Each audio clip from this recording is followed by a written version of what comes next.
Hello friends, কেমন আছো সবাই? আশা করছি সবাই ভালো আছো। তৃষান মামি ডেলি ব্লগে নতুন একটা ভিডিওর সাথে সবাইকে স্বাগত জানাই। তো সুপ্রভাত সবাইকে। দেখো, আমাদের আজকে ছাদে চলে এসেছি। আমাদের ছাদে সুন্দর একটা স্থলপদ্ম রয়েছে, ফুটে রয়েছে। কত কুড়ি আছে দেখো। অন্যদিন অনেক বেশি ফোটে, আজকে অল্প ফুটেছে। যেহেতু আজকে সোমবার, আজকে দরকার, তার জন্য উনি একটাই ফুটেছেন। তো যাই হোক, তারপর দেখো এই যে আমাদের নতুন গাছ, দেখো এটা এটা হচ্ছে ডবল পাপড়ির অপরাজিতা। ডবল না, মানে ওই আর কি থোকা অপরাজিতা যেটা বলে, সেটা নতুন গাছ। সবে দুটো ফুল দিয়েছে, আর আগের দিন একটা দিয়েছে। তো আমাদের ছাদে অনেক গাছ রয়েছে, আজকে কয়েকটাই তোমাদেরকে দেখালাম। কত নয়নতারা ফুটে রয়েছে দেখো। তারপর আমি সকাল সকাল স্নান করে পুজো টুজো সেরে তারপর মন্দিরে গেছিলাম। তো মন্দিরের ভিডিওটা করা হয়নি, যেহেতু আজকে একটু তাড়া ছিল। তাড়া বলতে ছেলে উঠে গেছিলো, ছেলেকে খাওয়াতে হবে ওর জন্য। তো দেখো, মন্দির থেকে এসে আমি ছেলেকে খাইয়ে দাইয়ে চলে এলাম রান্নাঘরে। তো আজকে হচ্ছে আমাদের রোজ মানে সকালে রান্না হয়ে যায়। তো আজকে রান্না সকালে হয়নি, মা বাবার জন্য রান্না করে দিয়েছিল অল্প করে।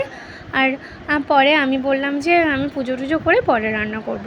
তো তার জন্য দেখো, আমি পরে ভাত আর একটু মাছ করে নেব। আর মা দুটো তরকারি করে রেখেছে অলরেডি, ডুমুর করেছিল আর মাছের তেল করেছিল। তো দেখো, আমি আজকে হচ্ছে আজকে দুপুরে রান্না করছি আর কি। তো অনেক দিন দুপুরে রান্না করা হয় না, আমাদের সকাল 10টা থেকে 11টার মধ্যেই রান্না শেষ হয়ে যায়।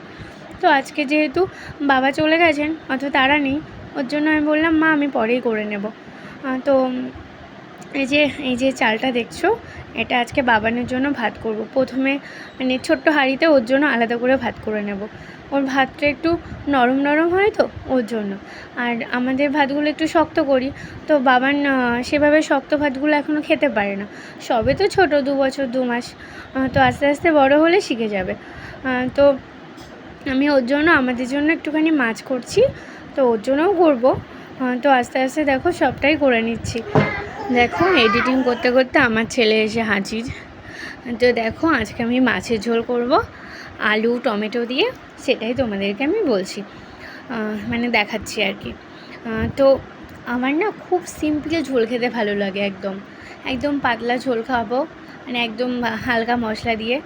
তো সেটাই সবথেকে ভালো লাগে। দেখো, আমি বেশি করে লঙ্কা পেস্ট করে নিলাম মিক্সারে। রোজ রোজ না একটু একটু করে লঙ্কা বাটতে অনেকটা সময় লাগে, তারপর আবার মিক্সারে হতে চায় না। ওর জন্য একটু বেশি করে 1 জার মতন করে নিলে মিনিমাম প্রায় 4-5 দিন মতন চলে যায়। তো তার বেশিও যায় অনেক সময়। তো তার জন্য আমি মাঝে মাঝে লঙ্কা আর আদা জিরেটা বেটে রাখি। তো একটু কম পেস্ট হয়েছিল, মানে আর একটু ঘোরালাম, তাই আর একবার মতন পেস্ট করে নিলাম। তো আজকে না আমার এত ভালো লাগছে, মনটা সকালবেলা উঠে পুজো টুজো দিয়ে রান্না করছি, খুব ভালো লাগছে। তো আজকে বাবানের জন্য ভেবেছি আলাদা করে একটু মাছের ঝোল করে দেবো, মানে লঙ্কা ছাড়া। তো অনেক দিন না ছেলেটাকে আলাদা করে রান্না করা হয় না, ওই প্রেশার কুকারে সব কিছু দিয়ে খিচুড়ি করে দিই, না হলে একটুখানি ভাত সেদ্ধ করে, বেশি করে সেদ্ধ করে ওই আমাদের মাছের ঝোল থেকে আলু টালু এগুলো তুলে দিই। তো সেটাই করি, কিন্তু আজকে ভাবছি ওর জন্য আলাদা করে দেবো। দেখো, বাবানের জন্য এই যে 1 পিস মাছ দিয়ে একটু গোলমরিচ দিয়ে ঝোল করে দিচ্ছি, আর আমাদের জন্য লঙ্কা দিয়েছি।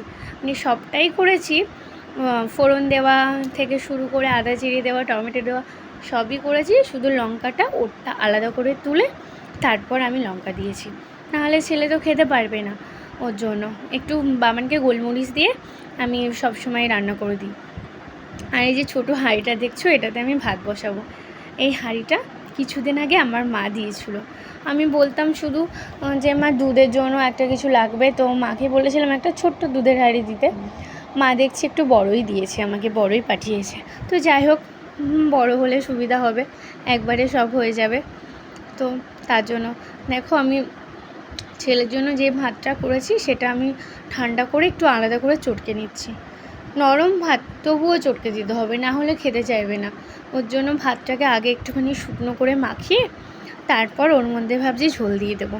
তো আজকে বাবান একটু অন্যরকম টেস্ট করবে। কবে যে ছেলেটা লঙ্কা খাওয়া শিখবে, একসঙ্গে সব খাবো আমরা, জানি না কবে। তো চেষ্টা করে, কিন্তু এখনও শিখে উঠতে পারিনি। দেখো আমার ভাত মাখানো প্রায় কমপ্লিট। তো এবার ছেলেকে খাইয়ে দাইয়ে দেবো, দিয়ে একটু রেস্ট করে দেখো এই যে বেরু যাচ্ছে, চলে গেল, বেরিয়ে গেল। তুমি যাও না নোংরার মধ্যে, যাও। তুমি মুন্নিকে নিয়ে কোথায় যাচ্ছ?